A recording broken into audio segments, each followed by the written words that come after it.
So hello achievers, today I am with a new guest. You will love him. He is Eugene Ciurana. He's with me to answer my question about entrepreneurship. He has an amazing journey, so follow this interview. Hi Eugene. Hi, how are you, David? I'm I'm very glad to be here, and I love your energy and how you think, so I'm glad to do this interview with you. Thank you very much. Thank you for having me. Can you introduce yourself? Yes, well, my name is Eugene, and I've been in this whole entrepreneurship game since very early on. Yeah. I started my first company, which was not very successful back in 1984 when I was like 16, 17 years old. Wow. And I've had some amazing successes and some extremely catastrophic failures and everything in between. But it's been a really fun journey. In the last 30 years now in the software industry, I've been working for the largest company in the world. I was the director of platform technologies for Walmart.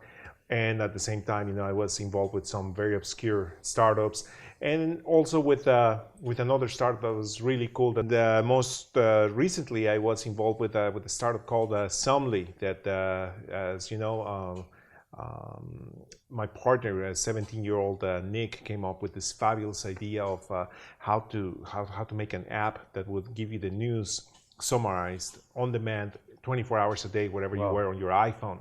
So, Nick came up with the idea for the product and created this company, and he was kind enough to help me come up with the actual implementation of the technology and to coordinate all the different teams that did that. So it's been fun from the largest to the smallest. I've had a chance to play with all kinds of technology and meet all kinds of people and get involved in all kinds of enterprises. So it's been great. Yeah, great. And I would love to know, because you started your own company at the early age. Yeah. And why and how did you overcome or break maybe the rules that you are too young? I don't know. Well, basically, I didn't know any better. I liked computers. I was able to learn about computers and programming and so on. And when I finished high school, I was in a position where I knew how to program, and I had a lot of interest in continuing on doing that. And basically, I was living in Mexico at the time, and I hooked up with a friend of mine. He's now one of my best friends, but at the time, some guy who was also into computers and so on. And we basically started building systems on demand for other people, and one thing led to another. And we were doing low-level systems programming for about 4 years, where we were building software that controlled glass kilns for the giant ovens where you make glass for industrial control, and I was able to work for a large company that does petrochemical products over in central Mexico. And there were all kinds of opportunities that came out of that. And like I said, I didn't know what I was doing in terms of business, but I was having a lot of fun and just helping people and with their projects. And that's how I started. Just basically throw myself into the ground and let's see what happens. You were high qualified in computing, so you were a specialist, right? Well, I became a specialist later. Basically, I was learning as I was going along. At the time, you have to remember, this was 1983, 84. So the whole personal computer was exploding. That's right. You were not around yet. But anyway, at the time, personal computers were the rage, and a lot of people didn't know what they were doing, including me. But how they say, fake it until you make it. Yeah. So, I started learning, and I had to figure out what to do. And I ended up attending one of the best universities in Mexico, and I got a degree in computer engineering because, I liked it. But the first 2-3 years that I was working on this, I was learning on the job. I was figuring out things. I could just figure them out faster than other people, and that's what made that period successful. It was successful enough that helped pay for my university. So hey, it worked. Yes, it's great. And I would love to know, because a lot of people prefer to stay as an employee.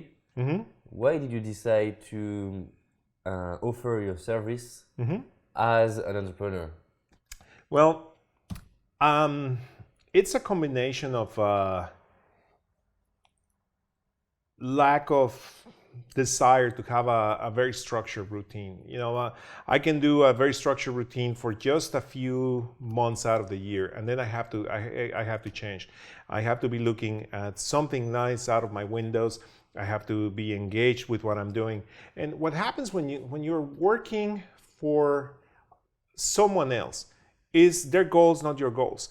Sometimes your goals and the other party's goals align, and this is great.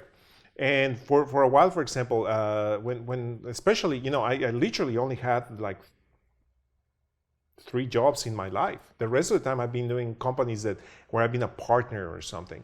So for example, when I was working at Walmart, it was great because I came in and we were doing engineering, and we were doing, I was Walmart.com was where I was working. We had some amazing teams there, and I learned a lot.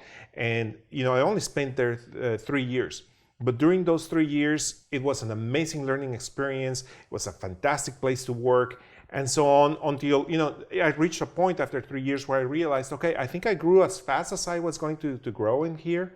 I went, from being a senior developer to being the director of platform technologies worldwide in the space of 3 years. So, it was amazing growth during that time. And, when it was over, I could tell, okay, I topped off. There's nothing that I want to do here anymore. I want to try and do something else.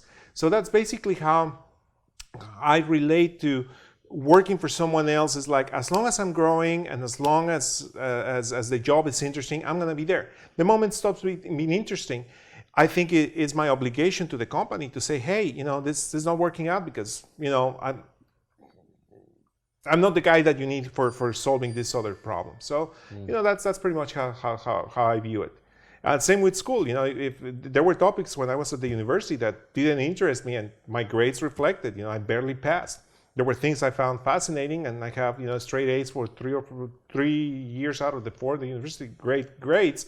The things that didn't interest me, I barely passed. So, I just focus my attention on the things that I find interesting, and we do that, and it's great. I love that. Yeah. And you just said that you had great failures and great success. I would love to know, what did you learn from your great failures? If you have maybe the top 5 mistakes you did and you will not do again. Okay, the top 5 mistakes. Okay, you can think about. Yeah, no, I think it's easy. Don't put all the eggs on the same basket.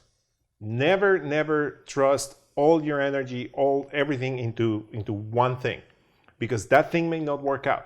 You should always have an alternative, right? Okay. The B plan. The plan B and plan C and plan D. I'm talking to you right now, and I'm thinking, what do I need to do tomorrow? And we spoke off camera before. I have a trip to China I need to worry about, and there's other things happening just in case. Everything. You keep yourself with options, because you just never know. Another thing that I learned from this would be have a little stash of resources, whether it's money, servers, oranges to make juice when your friends show up. Whatever you have, you just be ready. You never know when you're going to need extra resources. So the key is to build extra resources. Have the extra resources. Maybe it's savings. Maybe you always save some money. Maybe it is find out ahead of time what's going to happen. So batteries. You have 2 or 3. Yeah, batteries, exactly.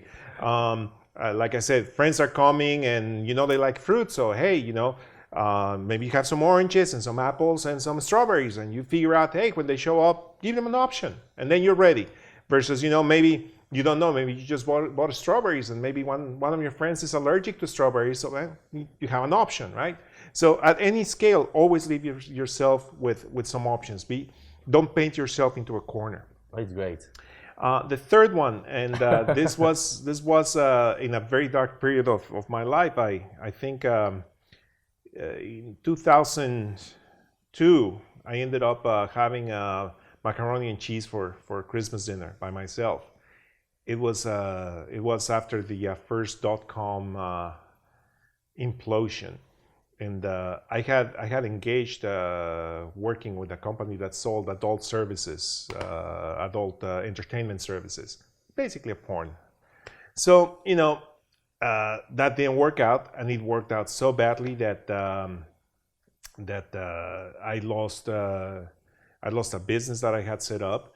I had to lay off all my employees. It was a very, very dark time. And that taught me that whatever I do, I should never be in a business that I cannot tell my mother about. So after that one, I'll never do any crazy adult weird business. There are people who can work on that and do very well behind the scenes, in front of the scenes. Not for me. So I think those are the three biggest lessons. Everything else is just stay on your feet and start working in whatever you need to do and take care of business and keep moving forward. Okay, great. I love that.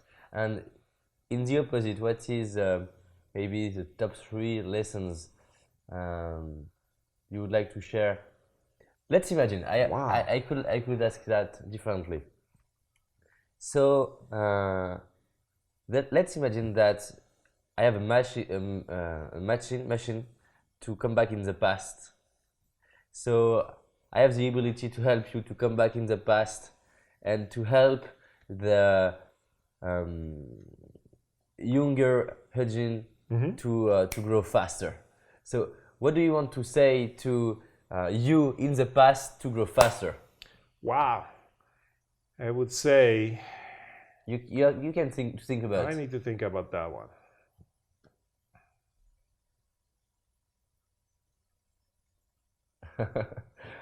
Okay, the first thing I would tell you, Eugene, is take good care of your health, always.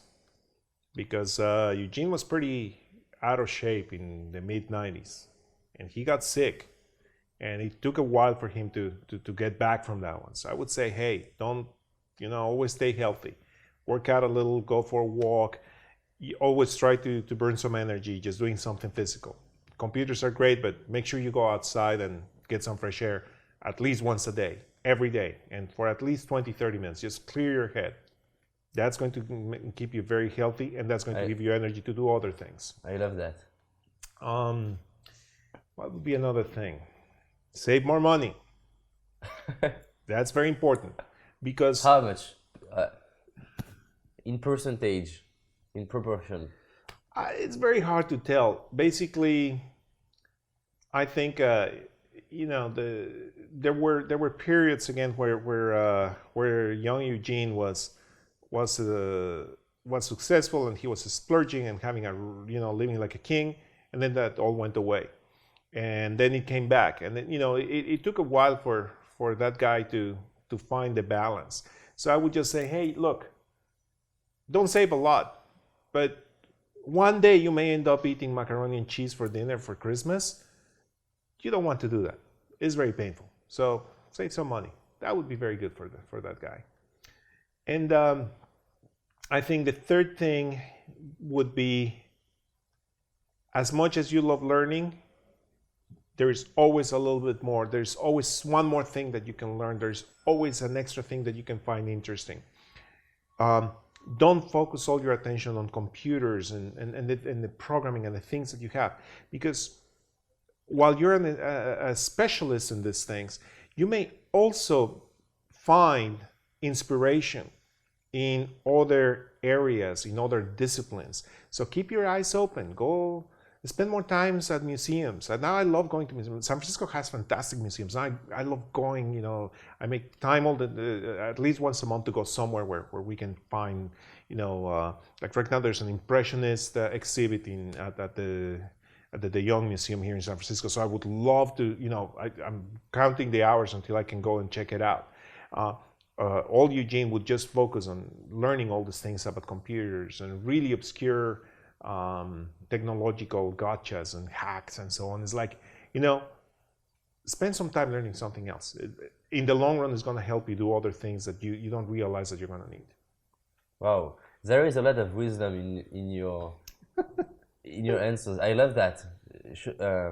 I would like to tell you that, and I would like to focus on your first one, to stay healthy, to be authentic. Sometimes for me, it's hard to manage my time between. For example, in this trip, it's harder than the other time in the year because the rest of my time in France, I can manage my schedule more easily. But in this case, I have only few days in the country, and I want to use this time the best I can. So I had the tendency in the few days to sleep less, do no sports, and just focus to work. And from 2 days, I started to have some head. How do you say? Headache? Yes, and to be a little bit sick. So how do you do to keep in mind that it's very important to focus on your health? Well, I'm in the same situation, or I was in the same situation as you actually. I'm a little overweight. I'm a lot overweight right now. Let's, compared to my normal weight. And it was because over the last 12 months or so, I went through a lot of changes after, we sold this last company. It was a very successful sale and lots of media. It was great. But at the same time, I had to start changing my lifestyle. I was living in Russia. In fact, legally still live in Russia. It's a long story how that happened. But I'm going back and forth between Russia and San Francisco. And as we mentioned off camera, I have a kid. I have a 2-year-old kid. And it's extremely complicated to sort out, family life and then work and business that I have to take care of here in the Bay Area, and going back and forth and having a home in Russia and a home here and going back and forth. So it became very unhealthy. And I caught myself, realizing, hey, I'm enjoying my meals a lot because the rest of the time everything is very stressful. So the first thing I had to figure out is identify where the problem is. Now that I identified it, I immediately started changing things. Change what I eat, add more sports.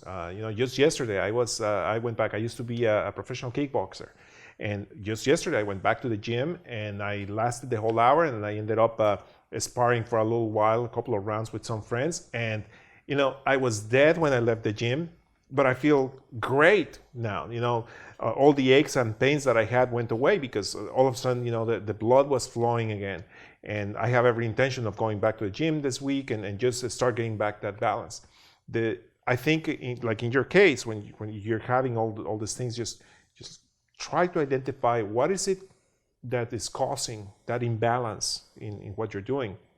Once you're crystal clear about it, then address the problem. It's like, do you need to make more time for exercising, or do you need to change your diet, or do you need to do a little bit of both? Do you need more sleep? Just figure out what it is that is affecting it, what's causing the headache, or what's causing the extra weight or whatever, and start addressing it.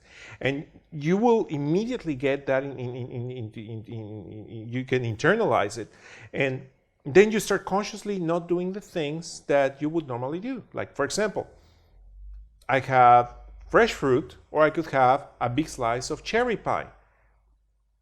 Today I bought fresh fruit at the market, right? Because now I'm conscious, like, that cherry pie look really good, but that's not going to help me get to where I need to be physically.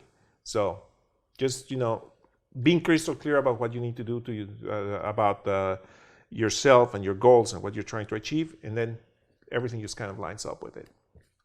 I love that. Wow. So your second advice was just to remember, save money, right? Yeah. And the third one was, do you remember? The third one is never enter a business or any activity that you cannot tell your mother about. Yeah, this was great. Your mother has to be proud of what you're doing. So whatever it is, whether your mom is alive or not, whoever your closest person is, you have to be able to be proud to tell them, I'm doing this, and it's great. And there are people who can be in any industry and be happy about that. I realized I could not be in that industry. That was not for me. Yeah, great. You are a businessman and an entrepreneur, so you are doing a lot of things. And like you said, you have to manage your family time, health time, business time, and you have some goals and projects. And a lot of people ask me how to manage his own, I don't know the word in English, um, when you can't wait something. Do you know this word? You can't wait because you want to have everything now. And if you don't have now, you are Frustrated, frustrated. Impatience. Impatience? impatient. Yes? Okay. It's the same word? Okay. Yeah, So how did you had this feeling? all the time. Okay. And how do you manage that to have some gratitude about what you have and not focusing on what you don't have?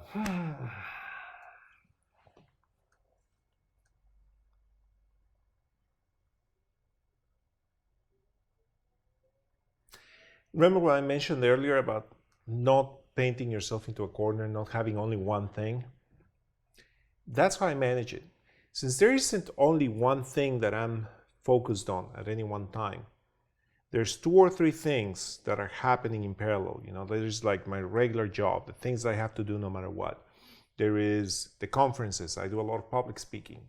There is, I advise occasionally, people who want to do technology startups or whatever. It's not my job. It's not something that I do, for money or whatever. It's just something that people come to me for advice and I help them.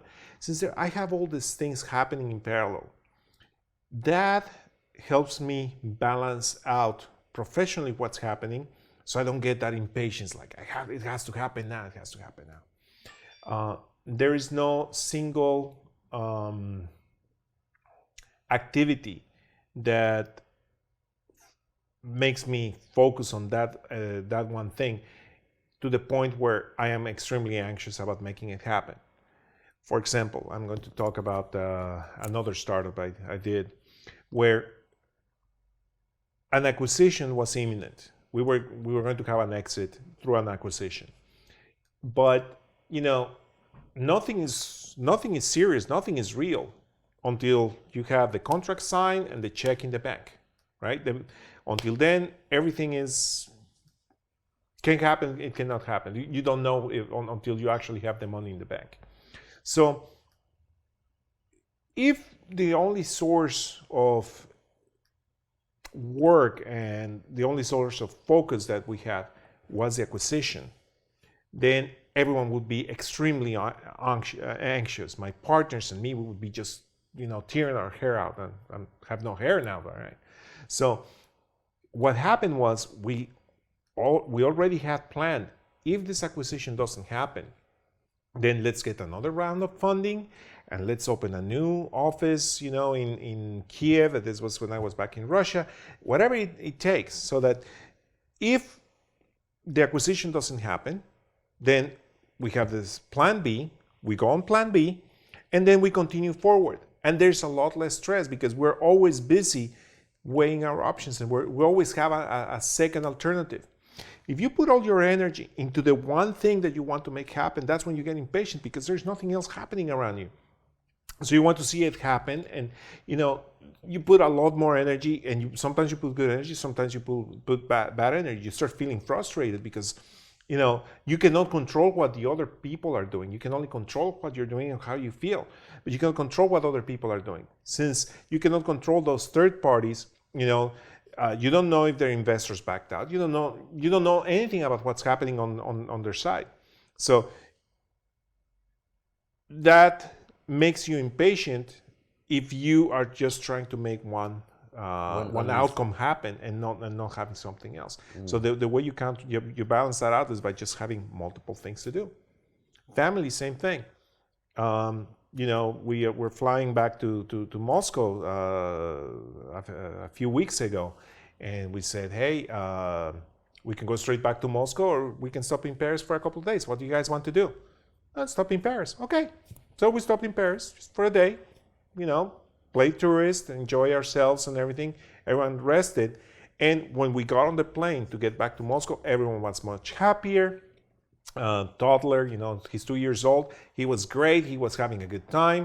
He was smiling the whole time instead of, having a 13-hour flight and then, airport and then another 4 hours to Moscow. He would be dead. He would be, miserable.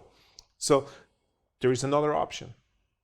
Always leave yourself an out. Always have a plan B or a plan C. And then that helps you keep perspective and keep your feet on the ground. Okay, I love that. I have a last question. I was very impressed. Can I say? Thank you. I don't know what you're going to say, but thank you. Yeah, I was very impressed because you gave me a lot of time at the beginning of our conversation in the plane, and you can use this time to do a lot of things: sleep, focus on your goal, vision, work, and how do you choose between all the opportunities and all what the life can ask you or give you? For example, how do you choose to take time with me or with other one? And yes, do you understand my question? How do you know when you have to stay focused on the things you are doing and when you have the time to try over other things? Well, let's talk about your case. Very, very simple. So we sat down, and the first thing I noticed, you are friendly. That was great. I hate when I get on a plane and I sit next to someone who is all grumpy. Can't do that. Can't deal with that. Of course, I can be grumpy and just ignore them. But you were friendly, so great. And then you showed me your website, your videos, and you started telling me what you were doing. And it's like, wow, this is what's happening in my head. I'm listening to this, and I'm watching your videos, and you're telling me your story. And I found it very inspiring. It's like, hey, you're growing your business. You want to inspire other people to do stuff. That's very engaging. That's fun. So I learned a lot just by talking to you. I was engaged. I was having fun. There were things that you told me that I didn't know about, and that kept me interested. When we started talking about, hey, let's sit down for a chat like we're having right now, it's like, wow, that's very humbling. Thank you. Yeah, I'd love to do it because it's fun, and I'm learning all kinds of things even as we're sitting here and doing your whole production setup is great. And I'm just thinking about all these things. This is interesting and it's good.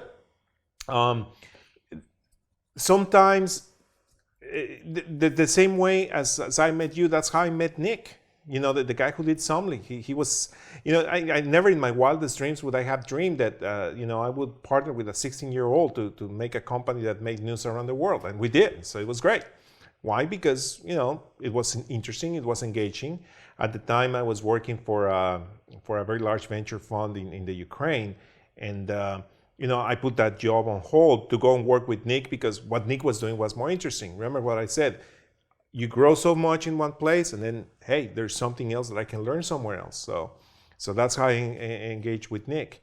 And the energy, again, goes to the things that are interesting and that are going to help me grow somehow. And that's how you and I ended up here. If you remember, too, when we were on the plane, there was a point where I said, okay, dude, it's great chatting with you, but I'm going to watch TV. Don't be offended. And just grabbed my TV, and I started watching, and then I fell asleep. It's like, I told you, I tried to be polite, but I said, okay, I need time for myself. And that It was great, and you did well. Thank you. Well, and I think that's also very important. I have the same conversations with my fiance, or even with my kid. I tell them, hey, now it's time to do X, and now you have my full attention. And by the same token, if I'm busy, it's like, hey, you guys go play somewhere else, and go to the beach or something. Just leave me alone because I have to focus on something else. And how do you know when it's the time to do this X? Because I need to do it. If I need to do it, I'll tell them. Okay, you feel that it's the right time to do it. Correct. So you feel that and you listen to that. Yeah, and I just tell them, hey, now I need time for myself. I need to, I need to make my calls. Whatever it is. Okay. And they are the same way. You know, my fiance comes and says, "Hey, I need you to do XYZ, or I need to do XYZ. Can you help me with blah?" Sure, of course. Okay. And we figure it out. So to sum up what you are saying, you are open about what you don't know because you don't know what you don't know, right? Right. And you can't imagine that who is someone you don't know. So you speak to people, and that's the reason opportunities is made Right. for you, right? And then you listen to yourself when it's the time to do other things. Correct. Okay. Well, in your case, I was listening to you. I found it interesting, and here we are. We're still talking, and I hope that we will continue to talk for many years because what you're doing is very interesting. It's very inspiring. Great. I love this interview, so thank you very much. Thank you very much, David. It was a pleasure being with you. How the people can maybe follow you? Do you have something online, Twitter, or an account, or a website? Yeah, the best way to find out what I'm up to is the website is Ciurana, CIURANA.eu. That's the easiest way to find me online. And there you will find if I'm doing a conference somewhere, if I publish something, if I have a rant against something, I have a Tumblr site somewhere hooked up from there. So that's the best way to get a hold of me online. Great. Thank you very much. Thank you, David.